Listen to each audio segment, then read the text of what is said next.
n'était pas sentimental. Il avait des sentiments, mais il était plus esprit que émotionnel. Et le problème, c'est ça, c'est que des fois, nous sommes dans les émotions.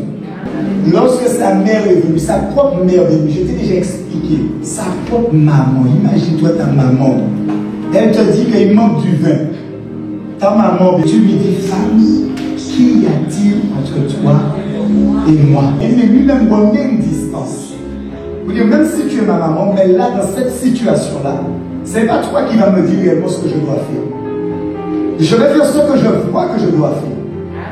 Et vous allez observer, il dit après, faites ce que lui vous dit. Elle a accepté de descendre. Peut-être une autre maman serait partie pour dire, comment mon fils ose me parler comme ça? Elle a accepté de comprendre, même si c'est mon fils, dans sa position d'autorité, je ne vais pas être familier avec lui. Il est dans une position d'autorité. Et Dieu l'a mis dans cette position-là. Je crois au miraculeux. Mais je crois que le miraculeux ne se fait pas n'importe comment. Le miraculeux se fait dans une atmosphère et que tout soit bien aussi coordonné par Dieu. Et le problème est le même, c'est que si nous sommes émotionnels, nous disons on ne va pas dire ça, nous empêchons le miraculeux. Parce que Dieu lui-même a une façon de faire. Je te répète que Bartimée était aveugle. Il était assis. Jésus savait qu'il était aveugle. Il savait. On peut être pratiquement convaincu. Moi, je pense qu'il ne savait pas. Mais même là, pourquoi il ne dit pas Bartimée, crie, je vais aller vers lui? Il dit appelez-le.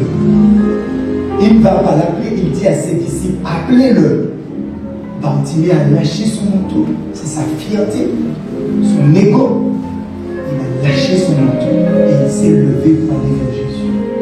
Voilà pourquoi souvent nous ne vivons pas le miraculeux. Parce que nous ne voulons pas descendre plus bas. Et je vais t'assurer d'une chose, quand Dieu veut faire cette miracle, il va te faire descendre bas. 6 jours avant la Pâque, Jésus arriva à Béthanie où était Lazare qui avait été mort et qu'il avait ressuscité. Ça c'est le miracle de la résurrection. Bien aimé, la résurrection c'est revenir à la vie. Lorsque Jésus rentre dans la vie de quelqu'un, il ramène à la vie ce qui était mort. Si tu étais désespéré, il ramène l'espoir. Si tu étais méchant, il te fait devenir bon. Si tu étais orgueilleux, il te fait devenir humble. Il te ramène à la vie. Parce que toutes ces choses-là que j'ai nommées, c'est la mort. Si tu n'arrivais pas à enfanter, il te fait enfanter. Parce qu'il ramène la vie. Dieu change ta mentalité. Dieu te donne un époux. Mais il y a ce qu'on appelle le combat spirituel. Toi, tu penses que c'est une plaisanterie, mais il y a des gens qui font des incantations sur toi, qui font des incantations sur ta famille. Et il est le temps que l'Église se lève. Bibliquement, même dans le Nouveau Testament, tu vas voir que Pierre lui-même dit que tu périsses toi et ton argent. On est dans le Nouveau Testament. Le professeur Zacharias Lani m'a expliqué ça. Ça, c'est pour les chrétiens matures. Il dit, il y avait dans un pays, les satanistes avaient fait 40 jours de jeûne pour détruire les couples des pasteurs. Il dit maintenant, les chrétiens se sont levés. Ils ont dit, on va faire 3 jours de jeûne. Mais il faut le poids spirituel entre 3 jours de jeûne et 40 jours. Ça n'est pas le même poids spirituel. Et bien que Jésus soit tout puissant, il ne peut pas manifester sa toute puissance dans une vie où on ne le laisse pas être tout puissant. Bien qu'il soit tout puissant, si on ne le laisse pas prendre sa place, il ne va pas manifester sa toute puissance. Amen. Donc sois un chrétien mature et solide. Ne rigole pas, ne vois pas les gens toujours humainement. Discerne dans l'esprit. Qu'est-ce que fait cette personne? C'est la guerre. Quand les gens font carnaval, quand les gens font le tambour, ce n'est pas la plaisanterie qu'ils font. Ils savent ce qu'ils sont en train de faire. Alors toi, sois un chrétien mature. Sache que eux, ils font ça. Toi, pendant que tu as tes enfants, ces esprits-là vont visiter tes enfants. Sois un chrétien mature pour te lever dans la prière. Et me souviens de te parler de ça. Te lever pendant la nuit. Intercéder pour tes enfants. Vous devez le pleurer après. Pourquoi mes enfants sont comme ça? Lève-toi. Lève-toi. Et Dieu va se lever pour tes enfants, pour tes petits-enfants. Parce que tu t'es levé. Tu n'es pas une victime. Tu es un chrétien mature. Tu te lèves dans la prière. Jésus bien-aimé. n'arrêtait pas de prier. Tu veux vivre le miracle de Dieu? Sois toujours dans l'atmosphère de Dieu. Depuis hier, je te l'ai dit. Sois toujours dans la prière. Sois toujours dans le jeu. Car la puissance de Dieu doit prédominer la puissance des ténèbres. Mais encore faut-il que toi, quand Dieu dit ne mange pas, tu acceptes de ne pas manger. Encore faut-il que quand Dieu dit il faut prier, jeûner jour et nuit, il faut prier. Tu acceptes de prier jour et nuit. Et c'est ce qui va manifester la puissance de Dieu.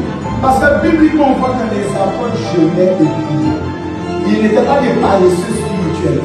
Ils aimaient Dieu, ils étaient chaque jour assidus au temple. Je peux te promettre que si tu deviens ce type de chrétien-là, le miraculeux va t'accompagner.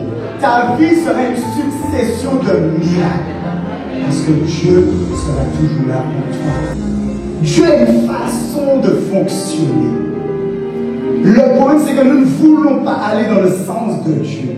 Et mais je te dis, il faut faire le miracle, reste sensible à Dieu. Ne suis pas la foule. Remets-toi en question. Si on dit que tu as fait mal, remets-toi en question. C'est ce que je fais. Mais sois sensible à la voix de Dieu. Même si tout le monde te dit, mais il faut faire comme ça. Si l'Esprit de Dieu ne te dit pas ça, ne fais pas comme ça. Fais comme lui, il te dit. Et si tu fais comme lui, il te dit, il va accomplir les miracles. Parce que ce n'est pas toi ni moi, c'est lui.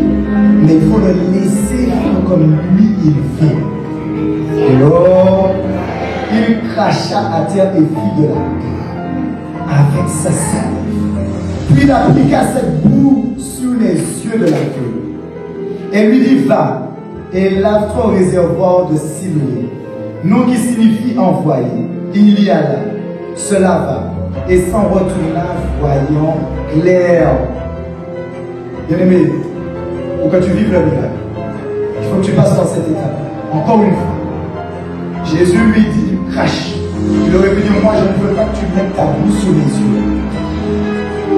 Je vais partir, tu ne mets pas ta boue. Et cette partie c'est toujours aveugle. Et souvent nous sommes comme ça. Et nous ne voulons pas passer par les étapes de Dieu. Maintenant quand il met la bouche, Jésus ne lui dit pas, ouvre tes yeux, vois tout de suite. Il lui dit, tel endroit. Et lui, il va dans le cœur de Jésus à la fin. Et c'est quand il va, il fait exactement ce que Jésus lui a dit. Quand il sort de là, il voit clair. Alors fais exactement des fois ce qu'on te dit. Je me rends aussi que nous avons différents types de paralysie. Quand tu ne marches pas de façon glorieuse dans ta destinée, quand tu ne resplendis plus la gloire de Dieu, il y a une forme de paralysie dans ta vie.